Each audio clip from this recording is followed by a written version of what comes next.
जय हिंद दोस्तों, आप सभी का स्वागत है आपके अपने YouTube चैनल नौकरी तक पे। आज हम फिर से पार्ट 3 यानी क्या अनुपात और समानुपात का जो लेक्चर चल रहा था, जो वीडियो जो हम प्रतिदिन डालते हैं, ये रेलवे एनटीपीसी और ग्रुप डी जो होने वाला एग्ज़ाम है, वो विगत जितने भी एग्ज़ाम में पूछा गया है ग्रुप डी के एग्ज़ाम में, उसी पे जितना भी प्रश्न है उसी पे हम प्रैक्टिस करवा रहे हैं। ठीक है, तो आप देखिएगा और आप लोग देखते भी हैं, कमेंट भी करते हैं, बहुत अच्छा लगता है। तो पार्ट 1 पार्ट 2 डाल चुके हैं, ये पार्ट 3 है। कौन है ये पार्ट 3 है। ठीक है, 2 लेक्चर डाल चुके हैं, ये तीसरा लेक्चर है किसका, अनुपात और समानुपात का। अब आते हैं क्वेश्चन पे। क्वेश्चन क्या बोलता है, ये उससे थोड़ा लेवल बढ़ाए हैं, ये समानुपात वाला केस है। यदि P अनुपात 18 है, समानुपात यानी देखिए 4 बिंदु है, समानुपात 5:3 हो तो P का मान क्या होगा।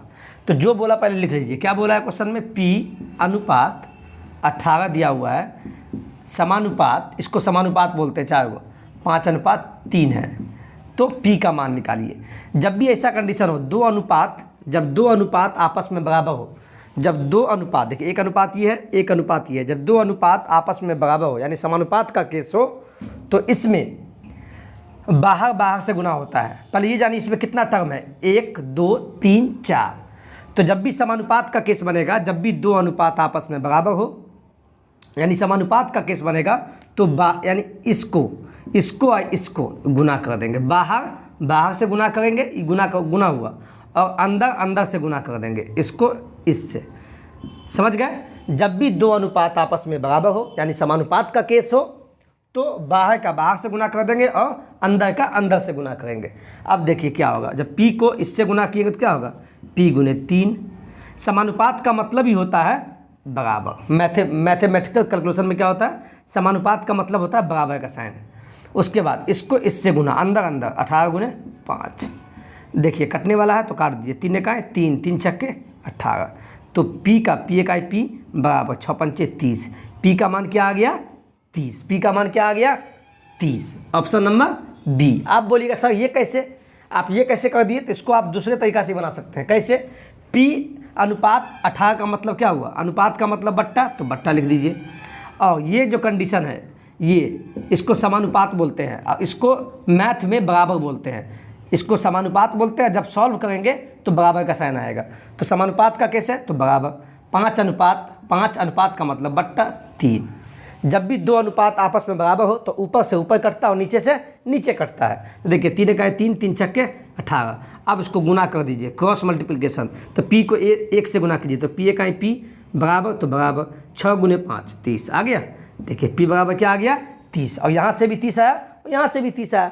लेकिन आप ऐसे मत कीजिएगा, क्योंकि एग्जाम में समय जो होता है बहुत कम होता है। तो इसीलिए कोशिश कीजिएगा जब भी समानुपात का केस आवे तो बाहर का बाहर से गुना और अंदर का अंदर से गुना कीजिएगा। ठीक है। सेकंड प्रश्न देखिएगा क्या बोलता है, 8 और 12 का तृतीय अनुपाती क्या होगा। जब भी आपसे बोले अनुपात, जब भी तृतीय अनुपाती निकालने बोले, क्या बोले, तृतीय अनुपाती, तो इसका फार्मूला पहले लिख लीजिए। या बोले तृतीय अनुपात या तृतीय अनुपाती बोले, दोनों नाम बराबर ही है। क्या मैंने बोला, तृतीय अनुपात बोले या अनुपाती बोले बराबर है। इसका फार्मूला होता है B²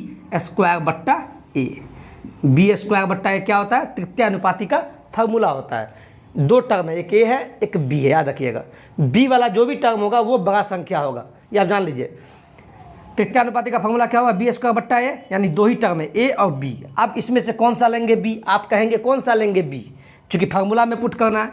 तो कहीं भी आप हमेशा B उसको मानेंगे जब भी तृतीय अनुपाती के केस में जो बड़ा होगा। तो 8 और 12 में बड़ा कौन है, कौन सा बड़ा टर्म है, 12, तो B हो जाएगा 12। जो भी बड़ा टर्म होगा वो B कहलाएगा। तो इस दोनों में बड़ा B, ये है बड़ा, तो ये B कहलाएगा। बट्टा तो बट्टा। अब A कौन, तो जो बच गया वही होगा। तो यहाँ क्या स्क्वायर है ना, तो स्क्वायर कर दीजिए। इसका मतलब क्या हुआ है, स्क्वायर का मतलब 12 गुने 12। A के जगह पे क्या आएगा, A के जगह पे 8 आएगा, तो यहाँ भी 8 आएगा। काटिए, 4 तिया 12, 4 दूना 8, 2 1 2, 2 छक्के 12, 6 18। कितना आ गया, 18 आ गया। Option number C. तृतीय अनुपाती का फॉर्मूला याद कर लीजिएगा, B² A होता है। चलते हैं अगले प्रश्न पे। अब आते हैं अगला प्रश्न पे, ये भी इंपॉर्टेंट क्वेश्चन है। इससे पहले पढ़े तृतीय अनुपात, अब यहाँ एक टर्म आया चतुर्था अनुपात। चतुर्थ का मतलब क्या, चौथा। अब देखिए क्या बोलता है, 3 अनुपात, ये क्या 3.6 6.9 तथा 11.4 का चतुर्था अनुपात यानी फोर्थ प्रोपोर्शन ज्ञात कीजिए। लगभग में दशमलव में मान ज्ञात कीजिए। तो चतुर्था अनुपात का मतलब क्या होता है? देखिए 1 2 3 टर्म दे दिया, चौथा टर्म बोला है, सिंपल वे में चलिएगा। तो अब देखिए जो बोला लिख दीजिए। क्या बोला? 3.6, 6.9, 2 और तीसरा क्या है? 11.4 और चौथा पूछा, चौथा को x मान लीजिए। और चतुर्था अनुपात का मतलब ये होता है, सिंपल सा, जब भी बोले आपको चतुर्था अनुपात निकालिए, इसका मतलब यही होता है, जब बोलेगा निकालने तो उसको x मान लीजिएगा। जो टर्म 1 2 3 टर्म दिया जाएगा वो लिख लीजिए, 1 2 3 लिख लिए। चतुर्था अनुपात बोलेगा कि चौथा मान लेंगे x। और चतुर्था अनुपात निकालने का मतलब ये हुआ, इसका मतलब ही ये होता है जब 2 अनुपात, तो इसको अनुपात में लिख लीजिए। एक अनुपात ये हो गया और 1 अनुपात इसको बना लीजिए, एक ये। जब 2 अनुपात, 1 अनुपात 2, जब 2 अनुपात आपस में बराबर हो यानी समानुपात का केस हो जाए, इसको समानुपात बोलते हैं ना, पता है ना? ये बोलिए, या मैथ में इसको समानुपात बोलते हैं, ऐसी को मैथ में बराबर बोलते हैं। मैंने क्या बोला? जब भी 2 अनुपात आपस में बराबर हो यानी समानुपात का केस हो, तब क्या बनता है? चतुर्था अनुपात बनता है, तब यहाँ से निकलेगा। और जब भी चतुर्था अनुपात बोले और समानुपात का केस बने, तो पहले ही बता चुके क्या करना है, इसको इससे गुना कीजिए। जब भी समानुपात का केस बन जाएगा तो बाहर को बाहर से गुना कीजिए, यानी इसको इससे गुना कीजिए और अंदर वाला ये जो टर्म है और ये, इसको इससे, अंदर को अंदर से गुना कीजिए। तो इसको इससे कीजिए तो क्या होगा? 3.6 गुने x। समानुपात के बदला क्या? बराबर होता है, बराबर का। और इसको इससे तो 6.9 गुने 11.4। अब x का मान निकालना है, तो x ये हो गया, ये उधर चला जाएगा तो भाग में 6.9 गुने 4 हो गया, बट्टा ये नीचे आ जाएगा। दशमलव के बाद यहाँ भी 1 अंक है, दशमलव के बाद यहाँ भी 1 अंक है, तो इसको हटा दीजिए, दोनों कट जाएगा। हट गया। अब काटिए 3 से, 3 दूना 6, 3 तिया 9, 3 एकाएँ 3, 3 दूना 6, कट गया। अब आगे देखिए, और ये दशमलव हटाएंगे तो नीचे क्या आ जाएगा? गुने 10 आ जाएगा। ठीक है। अब 2 से कटने वाला काटिए, 2 पंचे 10, 2 सत्ते 14, 2 छक्के 12, कट गया। अब 3 से कटेगा? कटेगा। 3 एकाएँ 3, 3 नम्मा 27, 3 दूना 6। ठीक है। अब इसको इससे गुना कीजिए। अब क्या बच गया? 23 गुने 19 और नीचे बच गया 2 गुने 10, तो क्या होगा? 2 गुने 10 20 हो गया। जब इसको गुना कीजिएगा, इसको यहाँ लिखते हैं, जब इसको गुना कीजिएगा तो आपके सामने जो टर्म आ जाएगा 23 गुने 19 437, क्या आ जाएगा? 437 भागा 20 आ जाएगा। और जब भागा दीजिएगा तो समथिंग आपके पास आएगा, भागा दीजिए तो भागा देने के बाद आपके पास आ जाएगा 21 दशमलव, आप जल्दी कर लीजिए, हम तो वीडियो बना इसलिए 21.85 आ जाएगा जब इससे भागा देंगे। तो अब देखिए इसमें कहीं है 20 वाला, तो चूँकि आंसर तो 21 आया तो 20 वाला तो होगा ही नहीं, 18 वाला होगा ही नहीं, 19 होगा ही नहीं, तो 21.85 है और 21.9। तो मैंने क्या बोला? लगभग में आंसर आना चाहिए।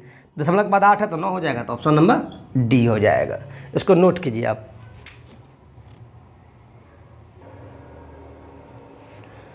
चौथा प्रश्न देखते हैं क्या बोलता है। राम और श्याम के बीच धनराशि 8:19 के अनुपात में विभाजित किया गया। राम और श्याम 2 व्यक्ति है, उसके बीच जो धनराशि का जो विभाजन किया गया वो 8:19 के अनुपात में किया गया। यदि श्याम को, जो श्याम है, श्याम को 247 रुपया प्राप्त हुए। श्याम को कितना प्राप्त हुए? ये गिवन दे दिया, इतना प्राप्त हुआ। किसको? श्याम को, ये पता है। तो राम को कितनी राशि प्राप्त हुई? यही मेन है, मेन पॉइंट। क्या बोला पहले? राम और श्याम, तो राम को आर से और श्याम को एस से। राम और श्याम के बीच जो धनराशि का जो विभाजन हुआ कितना में? 8:19 के अनुपात में हुआ। ठीक है। और उसमें से एक चीज़ दे दिया है कि श्याम को 247 रुपया प्राप्त हुए। ये रियल मान दे दिया है कि श्याम को 247 रुपये प्राप्त हुए हैं। तो यहाँ से हम देख सकते हैं कि श्याम को अनुपातिक वैल्यू यानी अनुपात में कितना पैसा मिला? 19। अनुपात में ये जो है यहाँ से कहते हैं श्याम को, चूँकि श्याम का दिया हुआ है तो जब ओरिजिनल यहाँ दिया हुआ है और श्याम का अनुपात में दिया हुआ है कितना? 19 अनुपातिक वैल्यू। और रियल में श्याम को कितना प्राप्त हुआ? 247, तो 247 कर दीजिए। तो यहाँ से 1 का वैल्यू निकाल लेंगे तो 1 का वैल्यू क्या होगा, 19 से कहें 19, ये 13 हो जाएगा। अनुपातिक 1 का वैल्यू क्या आ गया, 13। जब 1 का वैल्यू 13 निकल गया तो यहाँ से हम निकाल सकते हैं, जब 1 का वैल्यू 13 है तो 8 का वैल्यू क्या होगा, 1 का वैल्यू 13 तो 8 का 13 से गुना हो जाएगा, तो 13 ठीक क्या होगा 104। ठीक है 104। आपसे क्या बोला निकालने के लिए, तो राम को कितनी राशि प्राप्त हुई, तो अनुपात में राम का 8 था, तो ओरिजिनल में कितना प्राप्त हो गया 104 रुपया। कितना प्राप्त हुआ राम को, 104 रुपया प्राप्त हुआ। नोट कीजिए। ये आज का लास्ट प्रश्न है, ये बहुत इंपॉर्टेंट है, ये लॉजिकल प्रश्न है, जो भी कुछ है सभी इस प्रश्न में ही है। इस ऐसे प्रश्न को 1 से 2 बार नहीं 5 बार पढ़िएगा। आप घबराना मत है, घबराना नहीं है, ठीक है। आप बस देखिए स्टार्टिंग में 1-2 दिन आपको इस टाइप का क्वेश्चन मिलेगा तो दिक्कत होगा, ऐसे प्रश्न को प्रैक्टिस कीजिए। आप जब प्रैक्टिस कीजिएगा तो ऐसे में क्या होगा आपके पास कि जैसे ही क्वेश्चन बोलेगा आपको दिमाग में समझ में आएगा कि अगला स्टेप क्या करना है। तो हम लोग को इसीलिए बनता है, आपको ही बनने लगेगा। आगे देखिए, 395 रुपया को ABC में इस प्रकार बांटा जाता है कि B को A से 25% अधिक तथा C से 20% अधिक प्राप्त होता है, तो A का भाग क्या था, यानी A को कितना मिला। पहले तो ये जान लीजिए 395 रुपया है, इसको बांटना है किसके बीच में, A, B और C के बीच में बांटना है। टोटल पैसा इतना ही है और इतना के बीच में बांटना है। A, B, C कोई व्यक्ति है और इतना हमको पता है कि B को A से क्या बोला, B को A से कितना मिला, 25% अधिक मिला। किसको, B को A से 25% अधिक। जब भी अधिक और कमी वाला बात बोले तो आप इसे जान लीजिए, 25% अधिक बोले इसका मतलब हो गया, अधिक बोले तो क्या कीजिए 25 % का मतलब बट्टा, % का मतलब बट्टा 100, 25 से क्या 25, 2500 का 100, क्या आ गया 1/4। क्या बोला, B को A से 25% अधिक मिला। अधिक बोला तो जोड़ दीजिए, जो भी वैल्यू है, अधिक बोले तो जोड़ना है, कमी बोले तो घटाना है। तो 4 और 1 क्या हुआ, जोड़ दीजिए, तो क्या हो गया 5/4, यानी क्या आ गया 5/4, 5:4। यहाँ से क्या आ गया 5:4। देखिए क्या बोला, B को A से 25% अधिक मिला। B को तो अधिक मिला, तो देखिए B को यहाँ अधिक है कि नहीं, इसको 5 मिला, इसको 4 मिला। समझ गए। अब आते हैं अगला स्टेप, क्या बोलता है, तथा C से 20% अधिक प्राप्त होता है। C से, ठीक उसी के कंडीशन में बोला, किसको, उसी B को, जब कुछ नहीं दे। पहले क्या बोला, B को A से 25% अधिक मिला तो निकाल लिए, तथा C से 20% अधिक प्राप्त हुआ। किसको भाई, जब कुछ नहीं दिया तो B को ही, B के बारे में बोल रहा है, B को C से, तो वही बोला है तथा C से, आगे कुछ नहीं दिया किससे रिस्पेक्ट में, मतलब वही B, तथा C से 20% अधिक। इस C से इसी B को अधिक मिला 20%, तो 20% का मतलब क्या हुआ, क्या हो गया बोलिए, 20/100। कटने वाला काट के 2 1 2, 2 5 10, यानी 1/5 आ गया। अधिक बोला तो जोड़ दीजिए, तो 5 1 6 बट्टा नीचे में जो का तो, यानी 6/5, क्या आ गया 6/5, तो 6:5। अब फिर से क्वेश्चन पढ़िए, 395 रुपया को ABC में बांटना है, ठीक है। B को A से 25% अधिक मिला, तो देखिए यहाँ पे क्या है, B को अधिक है A से, ये 5 है, ये 4 है, तो अधिक है। तथा C से 20% अधिक प्राप्त होता है। उसी C से, यानी उसी B को C से कितना अधिक होता है, 20% अधिक, तो B अधिक है, तो देखिए इसको 6 मिला, इसको 5 मिला, तो इससे ज़्यादा है कि नहीं। अब यहाँ देखिए आगे बोलता है, तो A का मान क्या होगा, A को कितना भाग मिलेगा, तो एक समूह ये बन गया और एक समूह ये बन गया, यानी 2 ग्रुप बन गया। इसमें देखिए कॉमन क्या है, B यहाँ कॉमन है। जब इस टाइप का आ जाए, जब 2 टर्म कॉमन हो जाए, 2 पद कॉमन हो जाए, तो इसका जो मान है, देखिए B का मान यहाँ 5 है और यहाँ B का मान 6 है, अलग अलग हो गया।